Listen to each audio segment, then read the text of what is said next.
दोस्तों ये बात तो हम सभी लोग जानते हैं, हमारे लाइफ हमारे हैबिट्स का ही रिजल्ट है और इसी कारण कई लोग अच्छे हैबिट्स को भी अपना लेते हैं जिससे वो फिजिकली फिट और हैप्पी रह सके।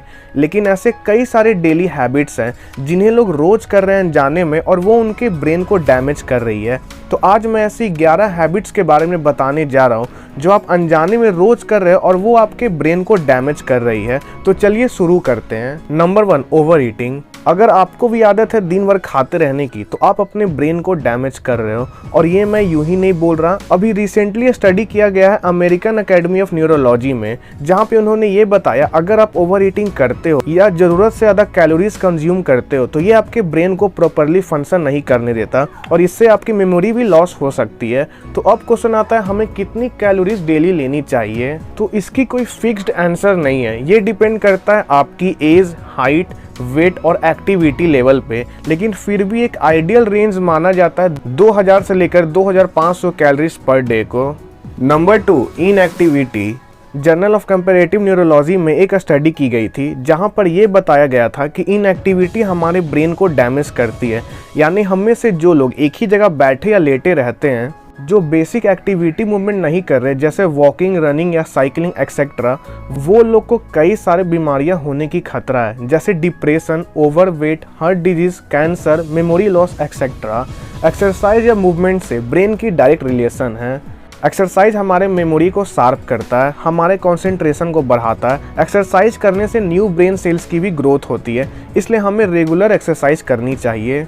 Number 3, loud music. म्यूजिक सुनना हमारे ब्रेन के लिए अच्छी होती है, लेकिन अगर वो म्यूजिक काफ़ी लाउड है और आप उसे फुल वॉल्यूम में सुन रहे हो तो आप अपने ब्रेन को डैमेज कर रहे हो। इससे आपको हियरिंग प्रॉब्लम भी हो सकती है। स्टडी में भी ये देखा गया है कि 30 मिनट तक बहुत ज़्यादा लाउड म्यूजिक सुनना हमारे सुनने की क्षमता को हमेशा के लिए डैमेज कर सकता है और साथ ही लाउड म्यूजिक हमारे डीएनए को भी डैमेज करता है। इसलिए म्यूजिक को हमेशा लो वॉल्यूम पे सुनो और हो सके तो ऐसे इन्वायरमेंट में रहो जहाँ ज़्यादा शोर ना हो। Number 4, lack of sunlight. Sunlight हम ह्यूमंस के लिए बहुत इंपॉर्टेंट है क्योंकि इससे हमें विटामिन डी मिलता है और साथ ही ये हमारे ब्रेन में सेरोटोनिन नाम के केमिकल के प्रोडक्शन को भी बढ़ाता है जिसे हैप्पी हार्मोन भी कहा जाता है और ये हमें बेटर फील करवाता है और हमारे मूड को स्टेबल रखता है। लेकिन अगर आप काफ़ी टाइम तक डार्क रूम में बैठे रहते हो और सनलाइट नहीं लेते हो तो इससे आपके ब्रेन में सेरोटोनिन की प्रोडक्शन कम हो जाती है जिससे आपको डिप्रेशन, सैडनेस और लेजीनेस हो सकती है। तो इसलिए रोज कुछ देर सनलाइट जरूर लें। Number 5, multitasking. अर्न मिलर जो कि एक एक्सपर्ट न्यूरो साइंटिस्ट है, वो कहते हैं हमारा ब्रेन मल्टीटास्किंग के लिए नहीं बना है। हम बस एक टास्क से दूसरे टास्क पे शिफ्ट होते रहते हैं और जब भी हम मल्टीटास्किंग करते हैं तो इससे हमारे ब्रेन में कॉर्टिसोल की प्रोडक्शन बढ़ जाती है जिसे स्ट्रेस हार्मोन भी कहा जाता है, जिसके वजह से हमारी थिंकिंग कैपेबिलिटी कई गुना घट जाती है और हमें मेंटल इलनेस भी हो सकता है। लोग तो मल्टीटास्किंग ये सोचकर करते हैं कि इससे उनकी प्रोडक्टिविटी बढ़ जाएगी, लेकिन रिसर्चर्स ने ये कहा है कि मल्टीटास्किंग हमारे प्रोडक्टिविटी को 40% तक घटा सकती है। इसलिए एक टाइम पे एक काम करो पूरे फोकस के साथ। Number 6, sleeping late at night.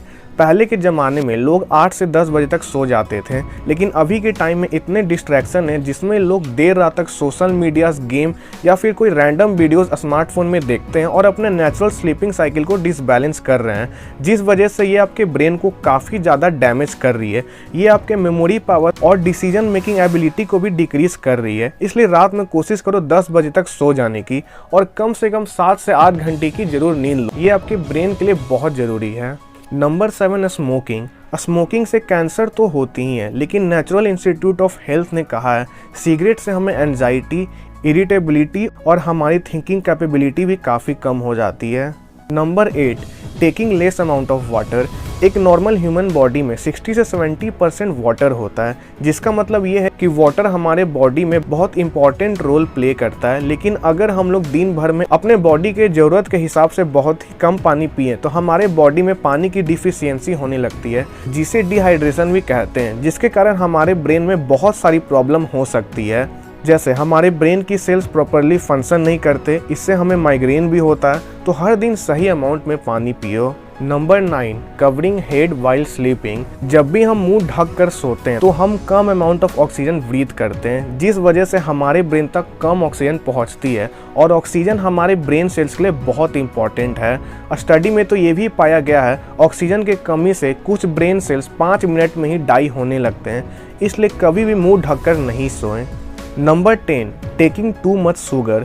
ज़रूरत से ज़्यादा शुगर या मीठा लेने से हमारी मेमोरी पावर कमने लगती है। ये हमारी थिंकिंग स्पीड को भी डिक्रीज कर देती है। अगर आपके ब्लड में ज़्यादा शुगर प्रेजेंट है तो ये आपके ब्रेन सेल्स को भी मार सकती है। तो कम शुगर खाओ, और अगर आपको मीठा ज़्यादा पसंद है तो फ्रूट्स खाओ। Number 11, too much stress. आजकल लोग छोटी बातों पे बहुत स्ट्रेस लेते हैं, जो कि आपके ब्रेन के लिए बिल्कुल भी सही नहीं है, क्योंकि स्ट्रेस आपके ब्रेन सेल्स को किल करता है और आपके ब्रेन साइज को भी रिड्यूस करता है।